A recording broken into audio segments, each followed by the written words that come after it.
छठे चरण के लिए सीएम योगी और मोदी ने झोंकी ताकत। यूपी में जबरदस्त चुनावी प्रचार, जनसभाओं के जरिए प्रत्याशियों के पक्ष में वोट की अपील। हरियाणा में आज राहुल गांधी तो गोना में प्रियंका गांधी ने की सभा, विपक्ष पर जमकर साधा निशाना, इस चुनाव में बीजेपी की हार का दावा। झारखंड के पूर्व सीएम हेमंत सोरेन की जमानत याचिका सुप्रीम कोर्ट ने खारिज की और चुनाव प्रचार के लिए मांगी थी इजाजत। विभव को लेकर दिल्ली लौटी पुलिस, केजरीवाल के पीए के आईफोन का डाटा रिकवर करने मुंबई ले गई थी, कल तक रहेंगे कस्टडी। राजस्थान हरियाणा में पारा 47 के पार, दिल्ली यूपी समेत 5 राज्यों में हीट वेव का अलर्ट। कोयंबटूर में 24 घंटे में 5 इंच बारिश। और राजधानी लखनऊ के अपोलो मेडिक्स अस्पताल का कारनामा, पीड़िता बुजुर्ग से ऑपरेशन के नाम पर वसूली, लाखों रुपए वसूलने के बावजूद नहीं पूरा। देख रहे हैं की न्यूज़, खबरों का सारथी। रुक करते हैं खबरों का। आम आदमी पार्टी के नेता और दिल्ली सरकार में मंत्री आतिशी ने बुधवार को प्रेस कॉन्फ्रेंस कर एक बड़ा ऐलान कर दिया है। उनका कहना है कि 4 जून को जैसे ही इंडिया गठबंधन की सरकार बनेगी, सबसे बड़े घोटाले की जांच की जाएगी, ईडी सीबीआई के अफसरों को भी जेल में डाला जाएगा। और असल में प्रेस कॉन्फ्रेंस के समय आतिशी की तरफ से इलेक्टोरल बॉन्ड का जिक्र किया गया। इनका कहना रहा कि आजाद भारत का सबसे बड़ा घोटाला बीजेपी ने किया है और अब इसका पर्दाफाश हो चुका है। और उन्होंने यहां तक कि ये भी कहा कि मोदी सरकार का अंत नजदीक है और वो सिर्फ 4 जून तक ही साजिशें रच सकते हैं। कथित शराब घोटाले को लेकर भी आतिशी ने क्या कुछ कहा, वो आपको सुनाते हैं। दिल्ली के लोगों ने अपना मन बना लिया है कि इस बार 7 की 7 सीट इंडिया अलायंस को देने वाले हैं। और यही कारण है कि जब से लोकसभा चुनाव की घोषणा हुई, भारतीय जनता पार्टी ने अरविंद केजरीवाल जी के खिलाफ, आम आदमी पार्टी के खिलाफ एक के बाद एक नया षड्यंत्र रचना शुरू किया। चुनाव की घोषणा होते ही 5 दिन के अंदर बिना किसी सबूत के ईडी द्वारा अरविंद केजरीवाल जी को गिरफ्तार कर लिया गया।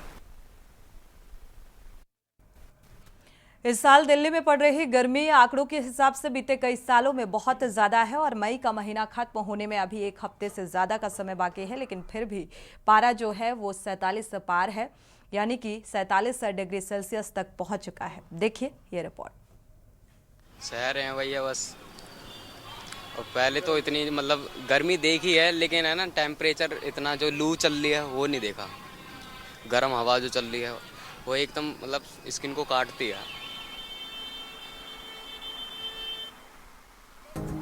इस साल दिल्ली में पड़ रही गर्मी आंकड़ों के हिसाब से बीते कई सालों में बहुत ज्यादा है। मई का महीना खत्म होने में अभी 1 हफ्ते से ज्यादा का समय बाकी है, लेकिन फिर भी पारा 47.4 डिग्री सेल्सियस तक पहुंच गया है। भाई सुबह से लेके सुबह जैसे उठते हैं ना, सूरज की ऐसी धूप लगती है मुंह पे, पूछो मत। सुबह से लेके रात तक इतनी गर्मी हो रही है ना, पूछो मत। सिर से लेकर पांव तक पानी हो रखे हैं। दिल्ली में पिछले कुछ दिनों में तापमान 45 डिग्री सेल्सियस से लगातार ऊपर दर्ज किया जा रहा है। मौसम विभाग ने 4 दिनों के लिए रेड अलर्ट जारी कर दिया है। कंपैरेटिवली बहुत ज़्यादा है। रीज़न है कि ये पेड़ सारे कट गए, ट्रैफिक बहुत ज़्यादा है। और दिल्ली का अलावा पंजाब और हरियाणा का ट्रैफिक यहाँ से होके जाता है, बाईपास करता है यहाँ से। जो गुड़गांव जा रहा है, जो एयरपोर्ट जा रहा है, सब यहीं से होके जाते हैं मैक्सिमम। उसकी वजह से ज़्यादा हीट है। दिल्ली में गर्मी के साथ साथ बिजली की मांग भी लगातार बढ़ती जा रही है। मंगलवार दोपहर 3:33 पर अधिकतम बिजली मांग 7,717 मेगावाट तक पहुंच गई, जो अब तक की सबसे ज्यादा है। बचाव के लिए क्या क्या करते हो? बचाव के लिए भाई ये देखो, देसी पन्ना ले रखा है, ठीक है। और भाई घर जाते अपना कूलर आके बैठ जावे, और भाई टाइम पे पानी पीते रहे। अच्छे से डाइट लेना, धूप में टाउल रख के चलना, और क्या कहते हैं, एसी में नहीं सोते हम, अपने कूलर में सोते हैं। एसी हमारी बॉडी के लिए बहुत नुकसानदायक है, पर इस टाइम हमें एसी भी अच्छा लग रहा है गर्मी को बचाने के लिए, क्योंकि बहुत ज़्यादा टेम्परेचर हो रखा है। मतलब बच्चे बीमार भी हो रहे हैं लगभग। उत्तर भारत के राजस्थान, हरियाणा, दिल्ली, चंडीगढ़ और उत्तर प्रदेश के बड़े हिस्सों में तापमान 45 डिग्री सेल्सियस से ऊपर बना हुआ है, जिससे आम जनजीवन प्रभावित हो रहा है।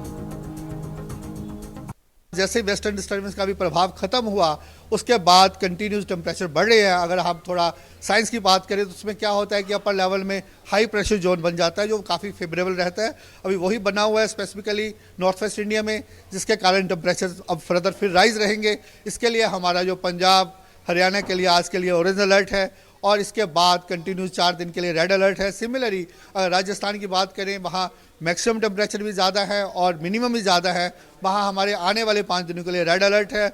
और अगर आप ईस्ट राजस्थान की बात करें, वहाँ 2 दिन के बाद हमने रेड अलर्ट दे रखा है। सिमिलरली वेस्ट उत्तर प्रदेश के लिए भी आने वाले 5 दिनों के लिए हमने रेड अलर्ट दे दिया। डॉक्टरों का मानना है कि ऐसे मौसम में बाहर काम करने वाले लोगों, बुजुर्गों और बच्चों को गर्मी की थकावट और हीट स्ट्रोक का खतरा ज्यादा होता है। विश्व स्वास्थ्य संगठन के मुताबिक 1998 से 2017 के बीच ज्यादा गर्मी से 1,66,000 लोगों की जान चली गई थी। आईएमडी ने पहले ही भारत में अप्रैल-जून के बीच बहुत ज्यादा गर्मी की चेतावनी जारी की थी। अब चिंता इस बात की है कि जब मई में इतनी गर्मी पड़ रही है तो जून में क्या हाल होगा।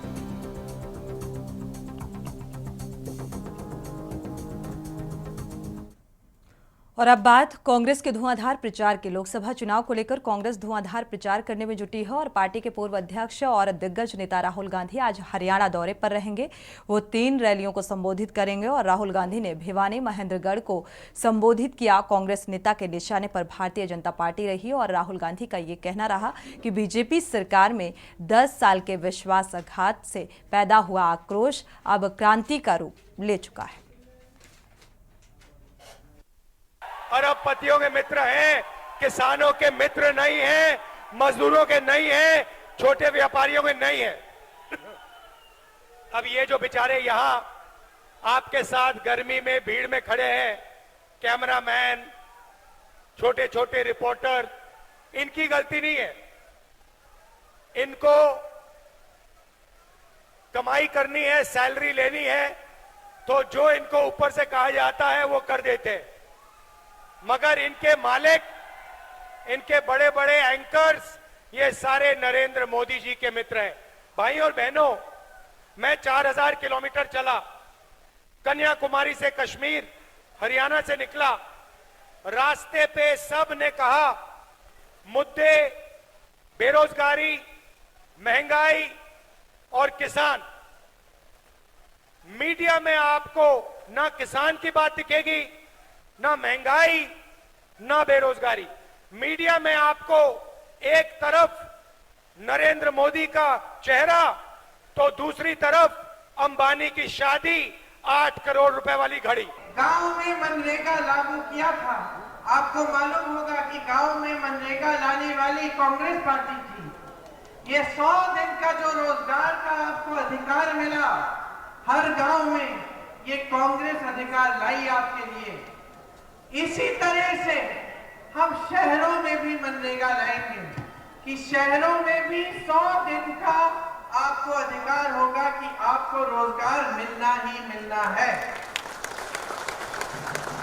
आपको याद होगा कि मोदी जी ने मनरेगा के खिलाफ संसद में भाषण दिया था। वो मनरेगा को बंद करना चाह रहे थे। फिर पता चला कि जनता को ये बात ठीक नहीं लगेगी, तो इन्होंने आस्ते आस्ते अपने पूरे कार्यकाल में मनरेगा को कमजोर बनाया है।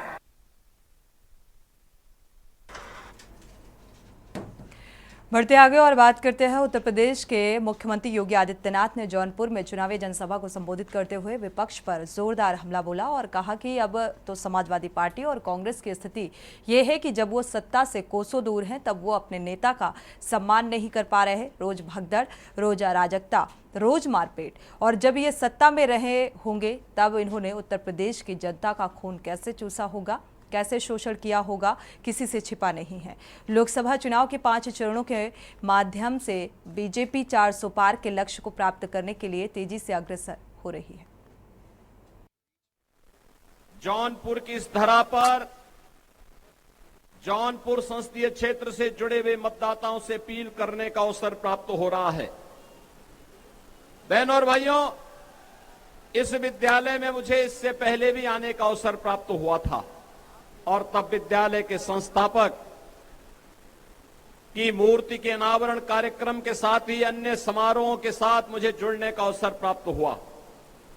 आज मुझे आप ही की इसी माटी के सपूत और जिन्होंने यहां पर एक सामान्य परिवार में जन्म लेकर के अपने परिश्रम से, अपने पुरुषार्थ से मुंबई में, महाराष्ट्र में अपनी एक पहचान बनाई, ऐसे कृपा शंकर के लिए, आपकी कृपा के लिए अपील करने के लिए आपके बीच में आना पड़ा है।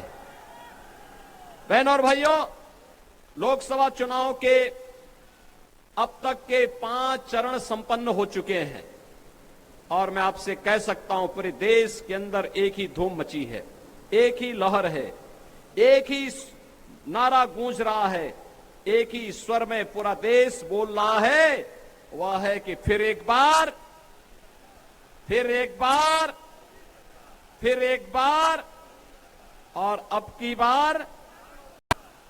बार 400 पार। बढ़ते आगे, अंबेडकर नगर लोकसभा सीट पर 6वें चरण में मतदान होना है और इसी को लेकर के न्यूज इंडिया द्वारा गांव की जनता का रुझान और मन जानने की कोशिश की गई। कहीं बीजेपी की लहर तो कहीं सपा का दबदबा दिखा। देखिए जरा।